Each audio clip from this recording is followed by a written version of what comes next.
Of this New York Times story, which just broke, reporting that the company plans to lay off around 10,000 employees. They're not the only big tech name talking about cost cuts today. Apple shares trading lower this morning after CEO Tim Cook confirmed reports of hiring slowdowns at that company, appearing on CBS this morning, saying the key to success isn't keeping costs low, but investing in the business correctly. Take a listen. We're being very deliberate on our hiring.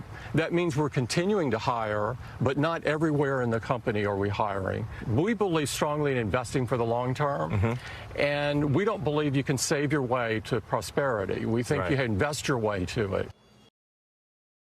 I think that it's important for people to understand that it's different philosophies depending on which company that we're talking about. Now, layoffs can be good for a company's bottom line, depending on where they're shifting their resources. I'll give you an example. When you think about the auto industry, they're shifting resources away from ICE, internal combustion engines, because everything is moving into being electrical.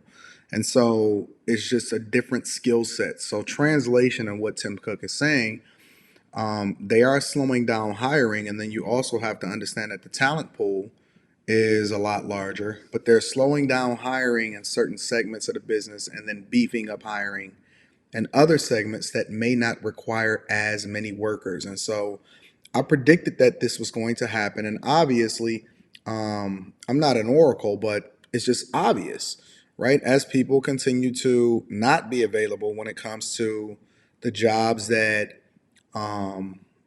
we need, right? When you're talking about these everyday workers and so on and so forth, they're going to beef up hiring in certain segments of the business.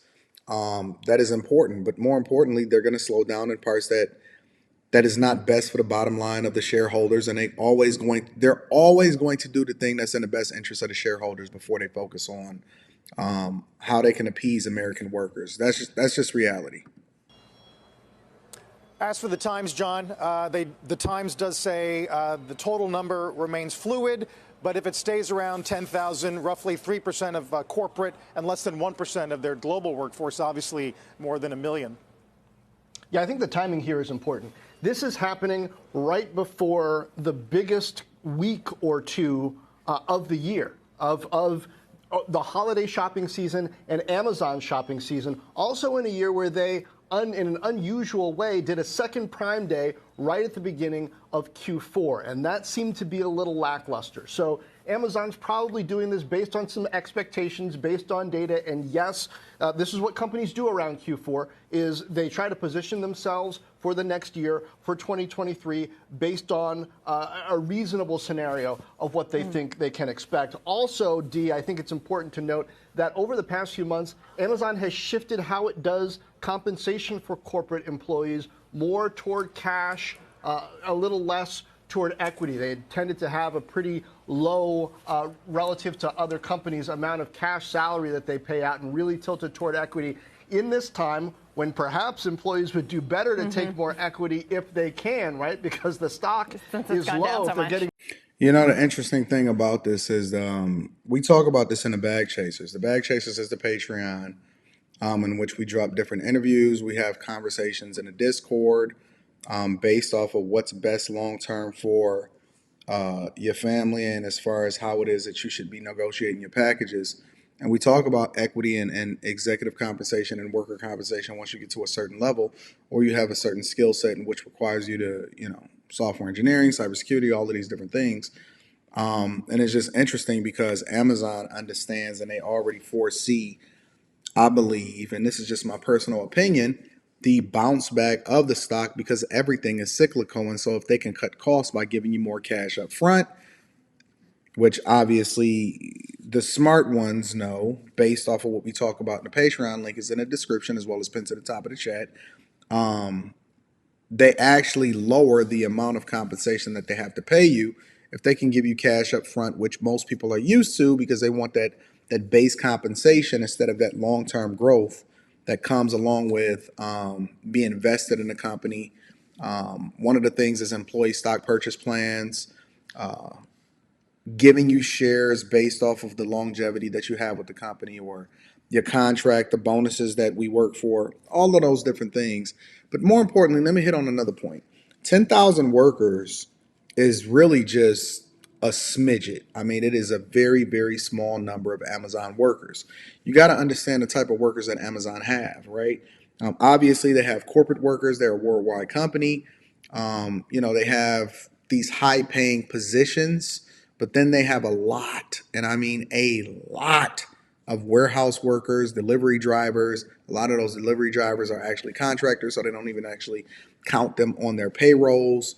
But Amazon has a lot of workers, and you're going to see more of a top-down approach in which there will be less middlemen, I believe, and there will be less overlap in different jobs depending on what it is that they're trying to beef up in the company. So you want to focus more resources on Amazon Web Services, which is generating the majority of the revenue, and less towards experimental features such as the dot and all of this other kind of crap in the Amazon phone, research and development. But in addition to that, you're going to see more warehouse workers and more jobs like that and less in corporate. New equity grants, they've been tilting toward cash. So this is sort of austerity that we're seeing heading into 23, and I'm not sure we have indications that this is necessarily the bottom. It might just be the beginning. I warned y'all on that too. Austerity, kind of, I guess, but 10,000 employees, I mean, that is really a drop in the bucket for a company like Amazon that, as of the end of last quarter, had 1.5 million employees. These are corporate employees. The reports say that they are laying off and potentially the e-commerce division, the devices division. Remember that journal report last week that Amazon, the Alexa unit, could be losing as much as $5 billion a year. But again, this is just such a small percentage, Carl. And it's easy to burn through a lot of research and development money when you're making a ton of money and you're not in a recession, right? Technically, the economy is down. We are in a recession. And this is one of the things that I keep talking about, these policies, how it is that people are spending coming out of the pandemic. When they were in the pandemic, basically, we accelerated spending because everything was work from home. But now that people are starting to come back out, which is actually a good thing, you're going to see a shift and an adjustment in how people's behavior is. But I warned you, this was just the beginning and this was going to happen. And so you needed to prepare yourself and eliminate the debt, lower your costs and the amount that you're spending, increase multiple different revenues in which you're generating money, maybe take on a second job. I had been already telling you guys this for a long, long time. Anybody that can recall, even back to some of the free shows. And again, these are conversations that we have inside of the Patreon. Link is in the description as well as pinned to the top of the chat. If you need to kick it with me personally, email me at antondaniels413@gmail.com so we can get you scheduled for a coaching call, maybe at the top of the year. But I've been warning you guys for a long time. This is nothing new to the bag chasers. we're not seeing it at the warehouse level, the more the services side, which would mean more softening of the economy. This is sort of in line with what Meta is doing. 11,000 employees there is a much larger percentage, but it still only takes them back a few years. I'm looking at the latest quarterly report from Amazon, Q2 2021. They increased their workforce by 52%, and that doesn't even include contractors and temporary personnel. So it really does show you, again, how much these companies, the big tech companies, have been hiring. The headlines will keep coming in. Those comments from Tim Cook are important as well, but it's probably a long way to go here, Carl. I just said all also, of this. Kind of, guys, puts into sharper context what Bezos told CNN this morning, and that was advice to American households, global households, really, and global small businesses about, in his words, taking some risk off the table. Here's what he said. If you're an individual and you're thinking about buying a new... Oh, come on, Bezos. Bezos got his side chick turned main chick sitting right next to him now. I shouldn't be looking at certain things and analyzing that. I need to analyze it from a business perspective. I'm just saying, it's a little different. You know what I'm saying? Looking at his chick, looking at him like, and she got the lapel mic on her too. She was talking during this interview. Let me find this interview. Somebody find this interview and send it to me. I need to see what's going on.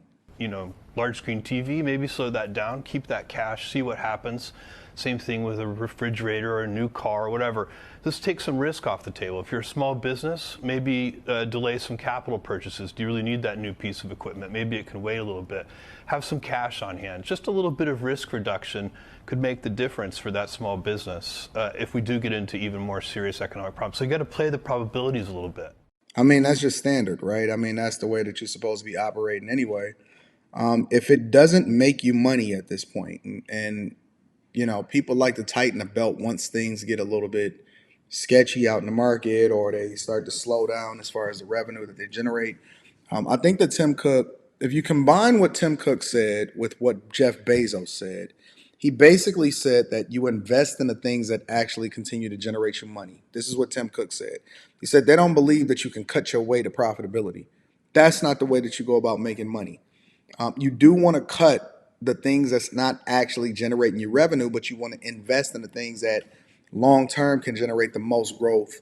But all of these things that you don't necessarily need, even if you're a small business, just because you can write it off does not mean that it's going to help you generate more revenue or create a better work environment. What you need to do is invest in the things that actually make sense as far as you generating more money, and not necessarily in the things that is just going to be nice to haves. It's nice to haves bucket, and then it's a bucket for capital spending and growth. All right. So let me know what you guys think in the comments. Hit a like for the YouTube algorithm. Comment if you like to.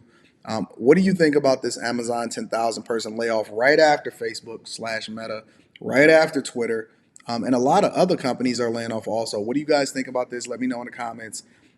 Make sure you subscribe to the channel, turn on your notifications, and then hit a like for the YouTube algorithm. I love you. I appreciate you. I'll holler at you later. Peace.